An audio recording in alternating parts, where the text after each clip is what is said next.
Halo teman-teman semua, selamat datang di video saya kali ini. Perkenalkan, nama saya Aprilia Krisbiyosyani dengan NIM 24221020. Pada kesempatan ini, saya akan mempresentasikan hasil tugas ujian akhir semester mata kuliah praktikum struktur data dan algoritma. Proyek yang akan saya kerjakan berjudul Implementasi Struktur Data Queue pada sistem pemesanan tiket. Saya memilih studi kasus ini karena sistem antrian merupakan permasalahan yang sangat sering terjadi di kehidupan sehari-hari.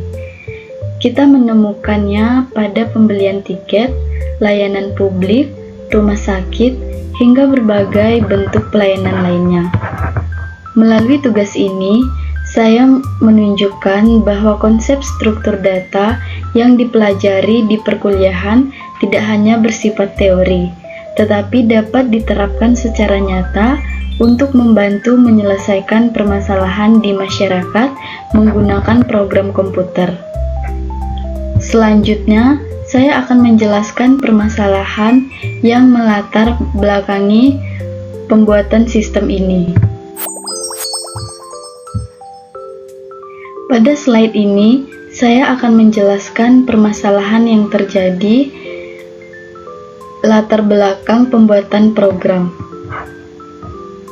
Dalam kehidupan sehari-hari, sistem pemesanan tiket sering menimbulkan masalah pada bagian antrian. Banyak orang ingin dilayani lebih dulu tanpa memperhatikan urutan kedatangannya. Hal ini dapat menyebabkan ketidakteraturan, ketidakadilan, bahkan konflik antar pembeli. Selain itu, jika pengelola antrian masih dilakukan secara manual, sering terjadi kesalahan dalam pencatatan urutan. Petugas bisa saja keliru memanggil pelanggan atau ada pesanan yang terlewat. Hal ini tentu membuat pelayanan menjadi lambat dan tidak efisien. Permasalahan inilah yang ingin saya selesaikan melalui program ini, yaitu dengan membuat sistem yang mampu mencatat dan mengatur urutan pemesanan secara otomatis berdasarkan waktu kedatangan. Dengan demikian, pelayanan menjadi lebih tertib, adil, dan struktur. Untuk menyelesaikan permasalahan tersebut, saya menggunakan struktur data yang akan saya jelaskan pada slide berikutnya. Pada slide ini, saya akan menjelaskan struktur data yang digunakan pada program yaitu queue. Queue adalah struktur data linier yang bekerja dengan prinsip first in, first out atau FIFO. Prinsip ini berarti data yang pertama masuk akan menjadi data pertama yang diproses atau dikeluarkan. Konsep ini sangat mirip dengan antrian di dunia nyata, di mana orang yang datang lebih dulu akan dilayani lebih dulu.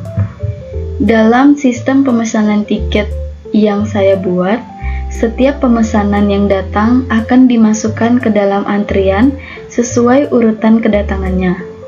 Ketika sistem memproses pesanan, data akan mengambil dari bagian depan antrian. Dengan cara ini, sistem memastikan tidak ada pemesanan yang dilayani di luar urutan. Penggunaan queue membuat sistem lebih adil, teratur, dan sesuai dengan konsep antrian yang terjadi di masyarakat.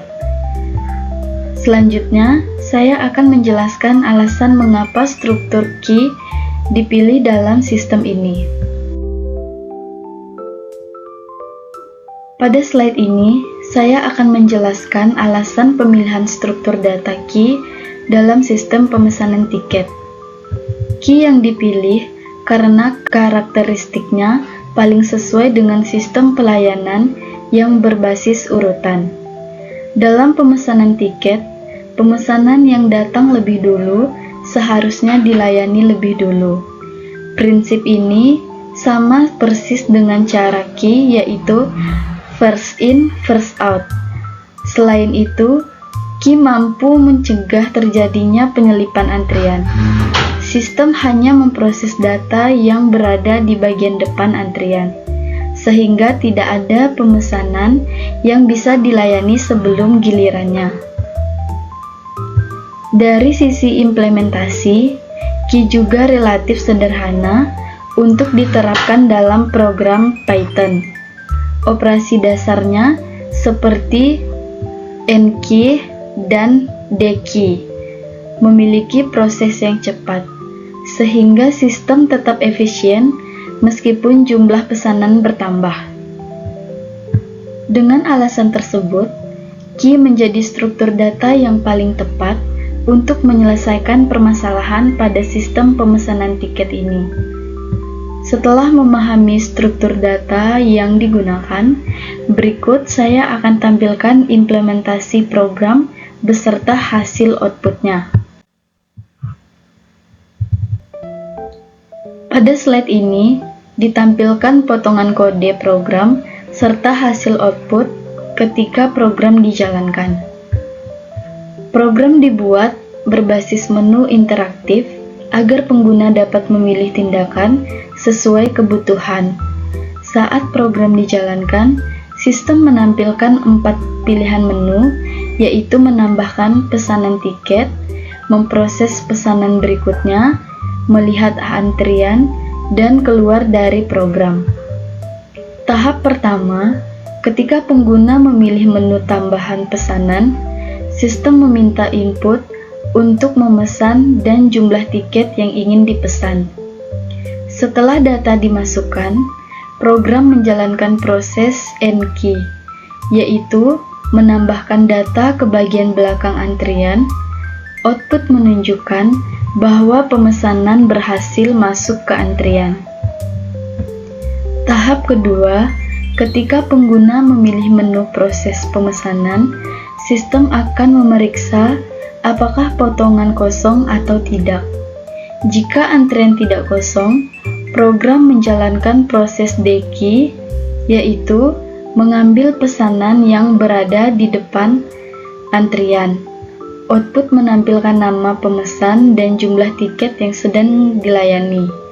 Ini menunjukkan bahwa sistem memproses sesuai urutan kedatangan.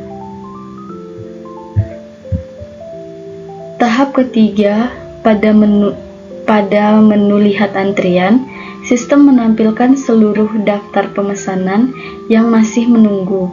Data ditampilkan secara berurutan, mulai dari pesanan pertama hingga terakhir. Dari output yang ditampilkan, dapat dilihat bahwa sistem bekerja sesuai prinsip FIFO, di mana pemesanan yang masuk lebih dulu akan diproses lebih dulu. Setelah melihat cara kerja program melalui output, selanjutnya saya akan menjelaskan kode inti serta alur logika sistem.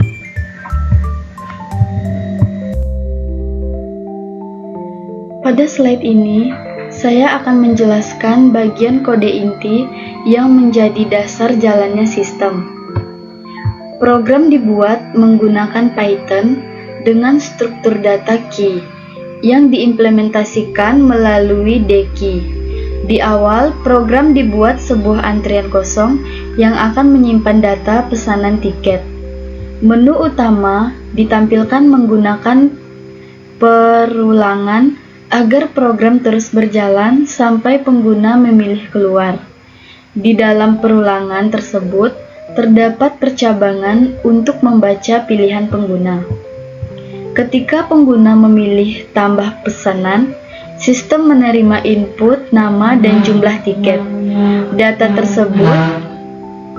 Data tersebut kemudian dimasukkan ke dalam antrian menggunakan operasi Enki, yaitu menambahkan data ke bagian belakang antrian.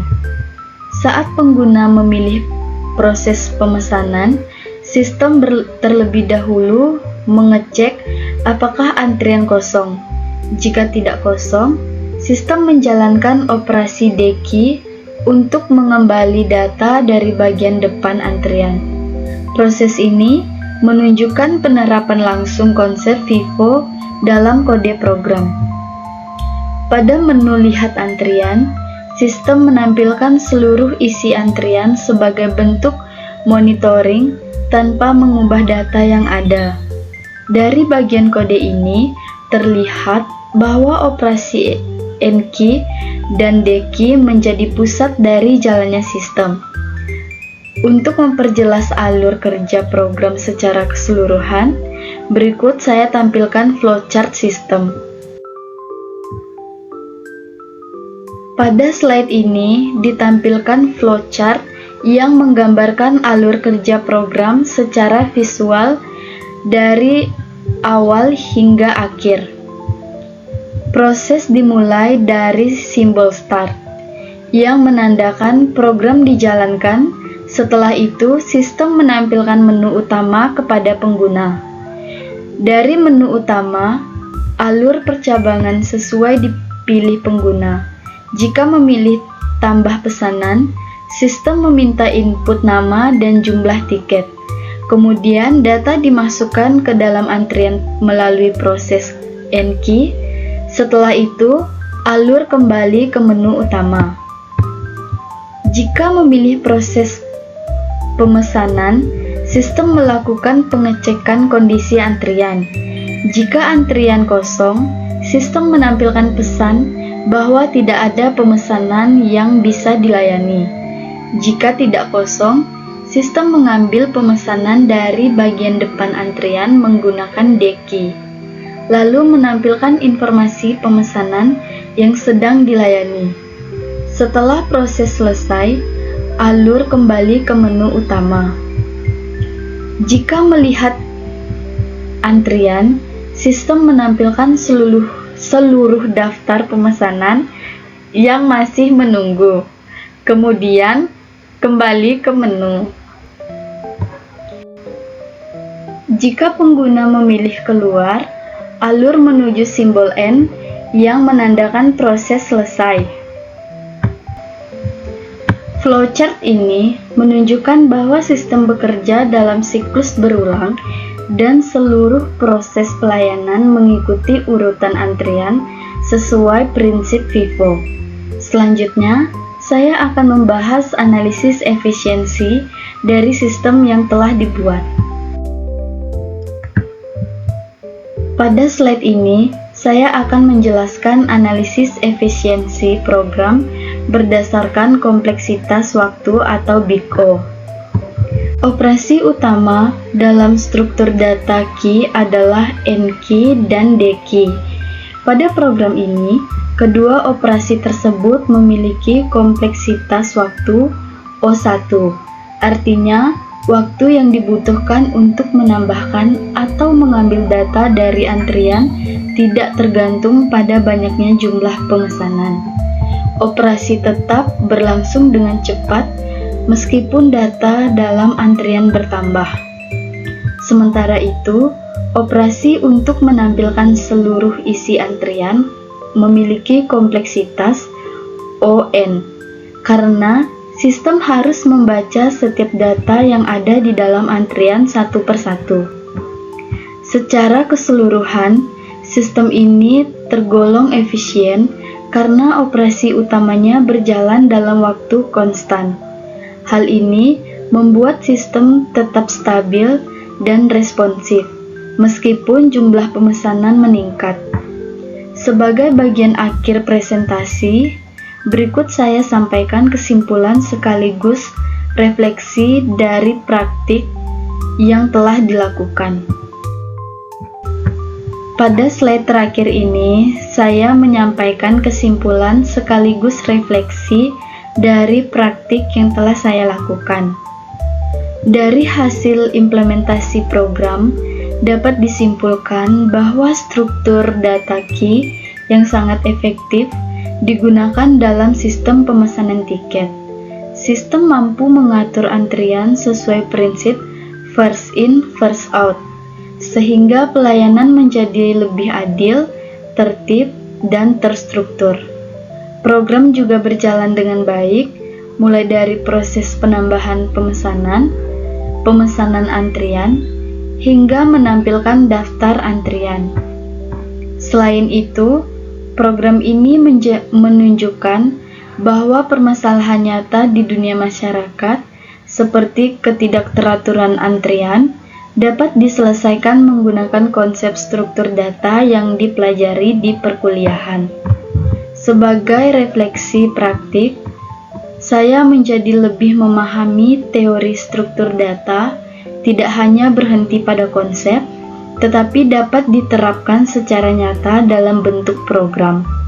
Saya juga memahami pentingnya memilih struktur data yang sesuai dengan permasalahan agar sistem lebih efisien dan mudah dikembangkan. Pengalaman ini membantu saya untuk memahami logika program, cara kerja key, serta penerapan algoritma dalam kehidupan sehari-hari. Demikian presentasi yang saya sampaikan mengenai implementasi struktur data key pada sistem pemesanan tiket. Dari tugas ini, saya belajar bahwa pemilihan struktur data yang tepat sangat mempengaruhi efektivitas sesuatu sistem dalam menyelesaikan masalah nyata. Terima kasih atas perhatian teman-teman sekalian yang sudah menyaksikan video penjelasan saya ini. Saya Aprilia Krisbiyosyani pamit undur diri.